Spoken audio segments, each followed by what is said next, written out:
didn't stop their long ball game. So our team became very far between defense line and forward line.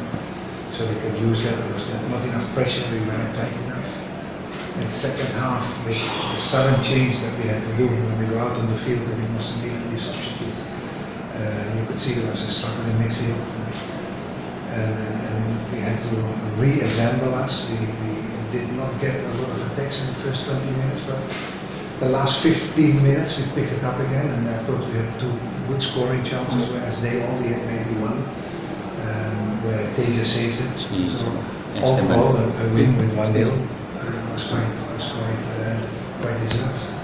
The players fought hard for it, and we also know, like I said, the quality of the matches at the end now, because it's very, very difficult for players, the way the bubble system is, to mobilize yourself every match with full strength and full energy.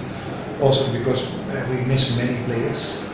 Let's not forget, if you look at players that are not with us, that is a big impact. And then now the window transfer opens, so we're looking forward to that also.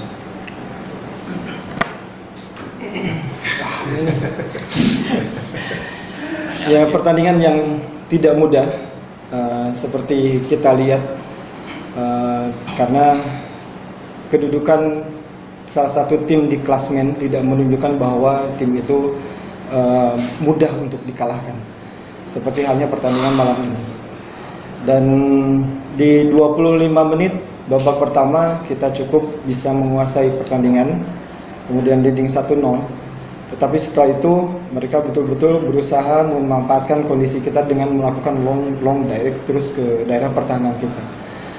Kemudian di second half ada perubahan dengan pergantian pemain karena Mark sedikit mengalami hamstring di paha bagian belakangnya. Kemudian kita lakukan ada pergantian, tetapi sepertinya mereka betul-betul Kediri memanfaatkan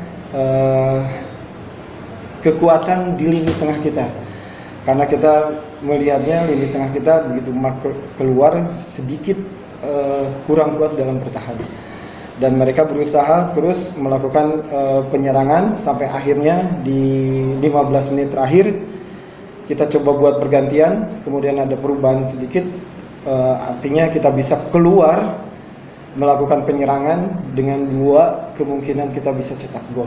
Salah satunya yang dibuat sama Esteban. Kita layak bisa memenangkan pertandingan ini. Saya tahu pemain sungguh betul-betul kerja keras berusaha untuk mempertahankan posisi mereka dengan leading tetap 1-0. Dan ini tidak mudah. Ketika sistem bubble dilanjutkan, kemudian di mana kita karantina dan semuanya berusaha untuk mengeluarkan kemampuan setiap per pemain dalam pertandingan, dan ini semakin sulit ketika kita ada beberapa pemain yang tidak bisa bermain di malam ini, dan ini menjadi Ini menjadi momentum buat kita selanjutnya ke depan dengan kemenangan ini. Well done. Well done. Terima kasih Coach atas jawabannya. Langsungnya untuk Mas sama Juvento, bagaimana komentar terkait jalannya kemarin? Ya, alhamdulillah kita pemain semua bersyukur dengan hasil apa yang kita dapat hari ini. Pemain berhak atas itu, dan kita memang memiliki misi untuk menutup seri 3 ini dengan 3 poin, dengan kemenangan. Dengan hasil ini kita bisa memperpendek jarak dengan pimpinan klasmen, dan saya rasa hari ini pemain semua mengeluarkan kemampuannya secara maksimal pada saat kita bertahan, karena jujur setelah kita mencetak gol kita mungkin lebih banyak ditekan, tapi mereka mudah untuk ditebak karena mereka hanya bermain long ball. Jadi apapun itu kita semua senang dengan hasil ini dan kita berhak akan itu. Terima kasih. Terima kasih juga atas jawabannya. Terus kita sudah punya pertanyaan dari rekan-rekan media, yaitu dari Mas Raffi dari Republik Bogotan. Ada yang seperti kabar. Nah, nanti tunda delay. Bagaimana kondisi Mark Klok setelah ditarik keluar? How the condition Mark after his out in the next game? Klok complained a little bit about his leg, and then a surprise for all of us that when we go out on the field that he couldn't do it. We asked in halftime that can or not as normal, and so he said everything okay. But then when he did the first move, it wasn't. So I think we learned the lesson because of that we missed out on the options with substitutions that we could have done. But now because Dedi Eskanda in midfield was also not playing at full strength after a while, he was also injured. So it stopped us from making the substitutions that we really wanted to do. So it's a lesson learned for us what happened in halftime today, that it cannot repeat itself again. And the good thing, of course, is players that are injured, and there are quite many players that feel injuries, that they can really rest and recover for the second round now. Ya, Mark terlihat di babak pertama sedikit terganggu dengan kondisi kakinya. Kemudian ketika jeda kita tanya bagaimana kondisi kaki Mark, dia bilang oke, dia akan coba lagi di babak kedua, karena kita juga tahu bahwa kondisi Dedi juga sedikit mengalami injury atau sakit di kakinya setelah dia benturan dengan pemain lawan. Dan ketika bermain di babak kedua dia melakukan gerakan yang cukup eksplosif, kemudian akhirnya terasa. Tentunya ini menjadi pembelajaran buat kita untuk mengantisipasi hal seperti ini, karena kita tahu pemain tentunya ingin mengeluarkan kemampuannya dalam bermain, ingin berusaha untuk mencapai apa yang diinginkan oleh tim, dan mereka berusaha untuk berjuang dengan maksimal. Tapi kita juga harus belajar untuk mengantisipasi hal seperti ini. Yeah, I guess Laos. Even we win the 10-0 against Laos. Oke, thank you Coach. Terima kasih Coach Robert atas jawabannya. Coach, kita juga punya pertanyaan lagi dari Irfan Suban dari Pikiran Rakyat. Untuk Coach Robert, apa evaluasi untuk putaran pertama dan persiapan tim di dalam putaran kedua? Lalu tanggapan tentang seri 4 dan 5 yang kemungkinan akan digelar di Bali. What's your evaluation after the first round, and how the prepare for looking the second round? What do you your opinion about the Serie 4 and 5? Because in held in Bali. That was Oh yeah. already translated.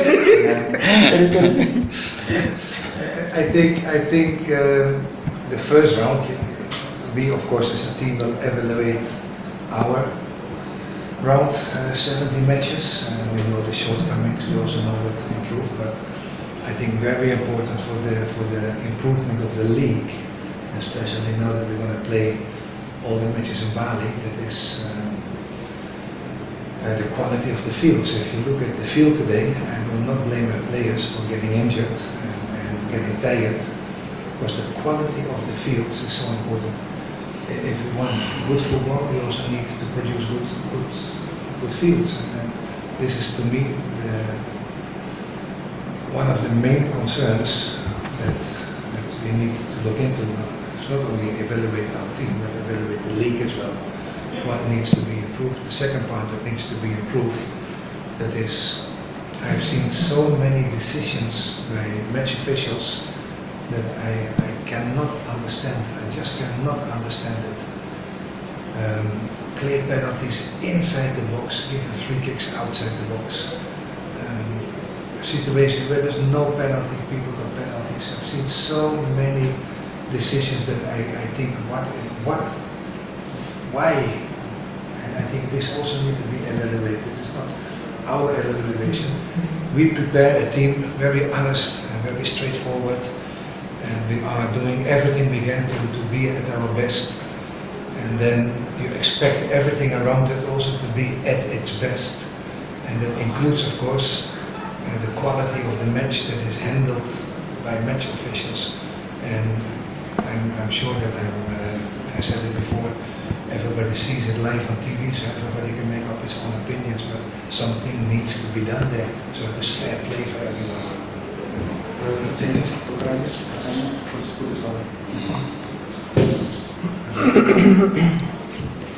Ya, tentunya setelah selesai di putaran pertama, seperti biasa kita akan melakukan evaluasi. dan itu akan kita lakukan. Kemudian kita juga akan melakukan persiapan untuk menyambut putaran kedua, di mana putaran kedua ini rencananya akan digelar di series 4 dan 5 ini di Bali. Hal yang tentunya yang harus diperhatikan, karena kita juga melakukan evaluasi dan ini sedikit masukan buat penyelenggara liga. Seperti halnya pertandingan malam ini, beberapa pemain yang mengalami cedera, bukan hanya tim Persib tapi juga tim Persik Kediri, tentunya sangat dipengaruhi salah satunya dengan kondisi lapangan yang ada ketika tim bermain, dan ini harus diperhatikan betul-betul oleh penyelenggara pertandingan. Bagaimana ketika seri berikutnya tentunya akan digelar, ini menjadi perhatian buat penyelenggara, dan tentunya kita prepare semuanya untuk melakukan yang terbaik, karena tentunya kualitas pertandingan di setiap pertandingan itu akan ditentukan oleh kedua tim, di mana mereka juga bisa menunjukkan performanya ketika fasilitas itu mendukungnya. Dan ini juga dan yang lainnya mungkin saya sedikit menyinggung mengenai kualitas kedua tim yang berjalan. Kadang saya tidak mengerti ketika dalam satu pertandingan di mana sangat mudah sekali pengadil di lapangan memberikan penalti. Kemudian sangat mudah sekali ketika ada pelanggaran di luar, dan dari kacamata kita misalnya itu tidak pelanggaran seperti itu. Kalau misalnya memungkinkan untuk memberitahu kita semua mengenai hal-hal yang seperti ini supaya tidak ada supaya tidak ada salah persepsi, mungkin akan lebih baiknya. Tapi tentunya kualitas pertandingan akan semakin bagus ketika hal-hal tersebut misalnya semakin ditingkatkan lagi.